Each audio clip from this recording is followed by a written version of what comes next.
Hi, I'm Jeff Byers. I'm going to take you through game modeling. This is video 2. Let's go ahead and select the top, and let's go ahead and move that up a little bit. And I'm going to go ahead and take this portion out so we can get this connected. I'll get rid of that face and these other faces here. And go ahead and move this down, optic down,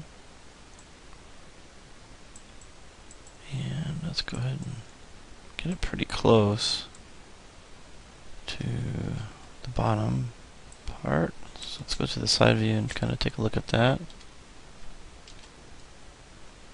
There we go. Let's go ahead and get that relatively close. What we're going to do is we're going to move the top part up to this part. We don't want to move this. Okay, so I'm going to go ahead and take that and W key, and let's go ahead and move these and snap these up to this particular object here. And it's just a quick way of snapping. Sometimes it doesn't snap right. So just move your camera around, hold the V key down, snap it. And sometimes it snaps perfectly, and sometimes you just gotta move the camera around so you can see it. And a lot of times if you click on the wireframe on shaded, you can kind of see where you're going. That helps a little bit. So we're just snapping these pieces in. There we go. So now we'll have a nice piece that works really well together. Let's go ahead and select this guy right here, and this guy right here, and let's do combine. Let's make sure they're in object mode here, and mesh combine. There we go. Alright, cool. So we got a nice looking piece here, and then we're going to go ahead and merge, of course, merge those vertices. And side view here. And select those. They're on top of each other, so it should be pretty easy to merge. Go into the option box and reset, and then click merge. Here we go. Let's take a moment here and go ahead and save this project.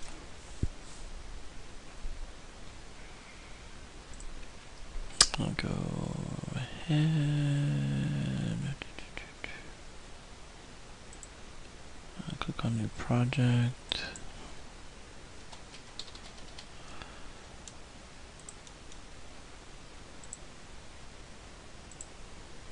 Go ahead and save the scene.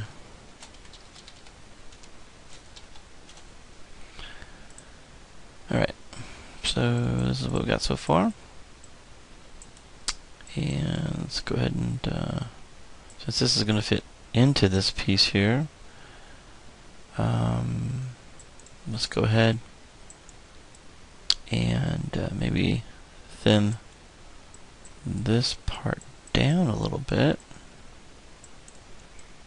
from the side view. So I'm going to go into vertices on the side view here and kind of thin this part down. So I'll go from the top up. So let's go ahead and thin this down a little bit. And I'm going to go be careful when I'm doing this. There we go. Then I'm going to go all the way down and kind of thin it out just a little bit. Maybe select this these vertices here. Thin these down a little bit. Okay, so looks more like a handle. Okay, so now we're going to get rid of these faces here.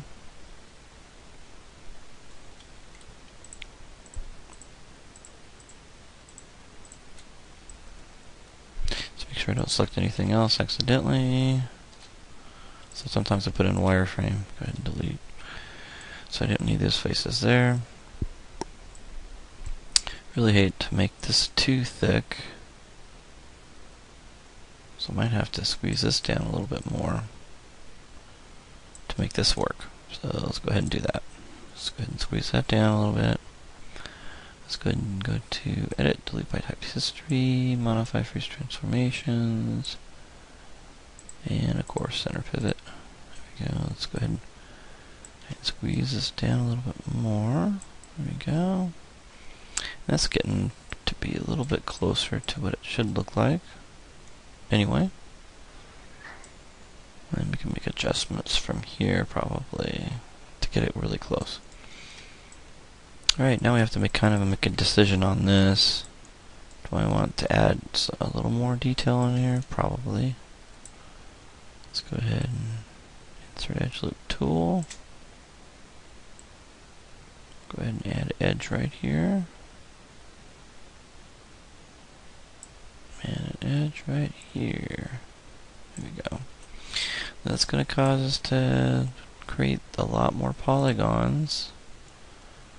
Not exactly sure where we're at right now with everything. Okay.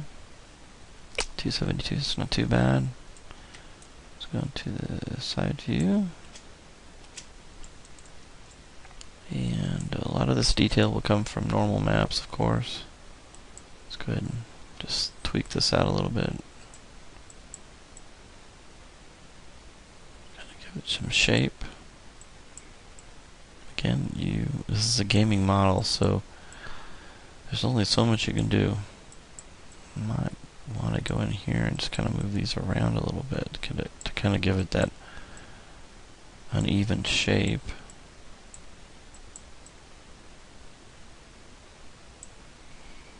Let's see if that helps a little bit. Let's select that piece there. We do want to make sure, at this point I'm going to go ahead and turn that off.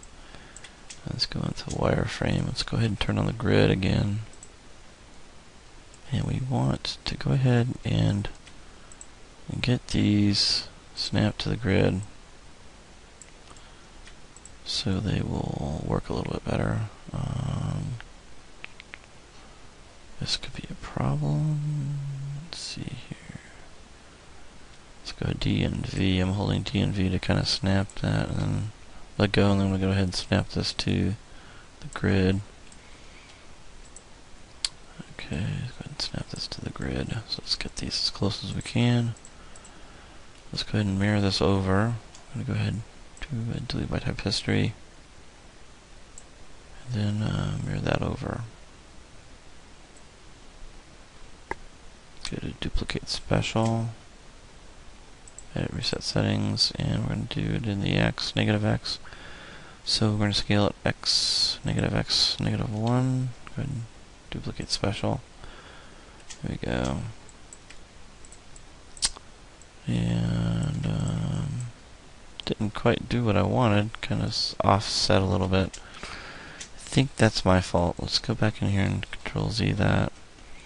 And that is my fault, so let's go ahead and do a technique. Click on these faces here, or these vertices here. And let's go into the move tool, and let's scroll down to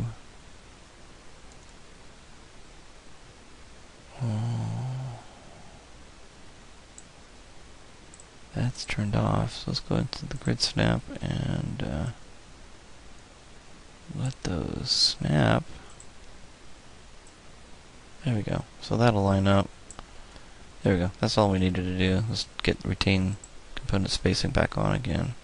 So turn that off, and then that'll snap. Put grid snap on. That'll snap them right directly. Now we can go in here. Let's go ahead and edit delete by type history on that. And let's go to edit and duplicate special. And I've already got set up to -1 right here. And duplicate special. There we go. Now the vertices are on top of each other. So let's go ahead and select both of these pieces. Combine. Go to vertex. Select the center piece. And let's go ahead and merge. There we go. Now all that's left is to pull that blade up into this piece here. Let's turn snap off. There we go. And then pull these down into here. So they disappear. And everything looks good except for these points in the center. So I will select the center pieces and do a quick scale. So that will be hidden. There we go. And then one last thing we need to do at the point is to close all 4 of these. So I'm going to go into Edit Mesh and merge the center. There we go. And that should take care of that. And there is our completed model of a dagger. And then we can start working with the basics, normal mapping, and getting all those details into that object. And we can also clean some of these pieces up a little bit, and maybe tailor this piece so it's not so square. Maybe pull some pieces out a little bit. Of course, always being careful, shaping it a little bit more. So anyway, we're at about total of 369. We're well below the 1200 limit for this piece here. Alright, let's go ahead and save.